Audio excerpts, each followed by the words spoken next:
अरे देखिए छोड़ा दुनिया में पिचकारियां जानी के परचेज भाई मधुबाला म्यूजिक पिचकारियां जानी के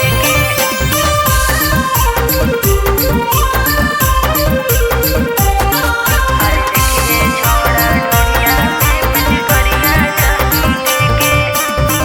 आ गइलो ओलिया छवि रंग जान गलियां सारी हमरा नैराने देनी देनी बोलो के आ गइलो ओलिया छवि रंग जान गलियां सारी हमरा नैराने देनी देनी बोलो के और धीरे धीरे डलगे रंगवा मजा खूबे देके देखिए छोड़ा ढोलिया में पिचकारियां जानी ठेके और देखिए छोड़ा ढोलिया में पिचकारियां जानी ठेके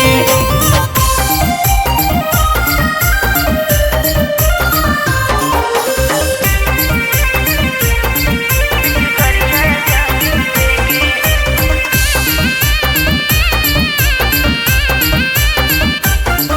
अरे देखिए छोड़ा दुनिया में पिचकारियां जानी के मन भर लागइलो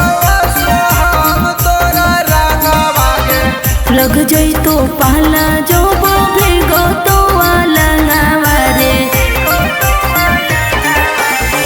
मन भर लागइलो सोहम तोरा रंगवा गे लग जाई तो पहला जो भेगो तो वाला नवारे आगे छड़ी होलिया में हो तो तोर भलाई आगे छड़ी हमरा के लाबर ले बनाई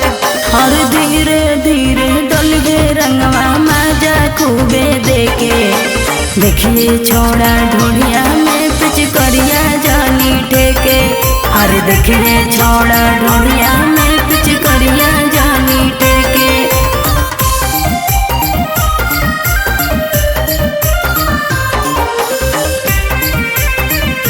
पिचकारियां जानी के अरे देखिए छोड़ा दुनिया में पिचकारियां जानी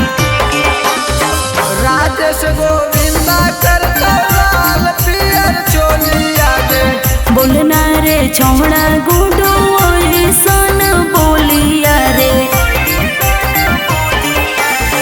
राजेश गोविंदा करता लाल पियर चोलिया गे बोलना रे छोड़ा गुडो सन बोलिया रे आगे छड़ी होलिया में सहल करू दर्द आगे छड़ी मिलता नहीं हमरा जैसन मरद और धीरे धीरे डलगे रंगवा मजा खूबे देके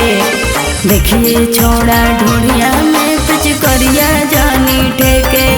और देखिए छोड़ा ढोलिया में पिचकारियां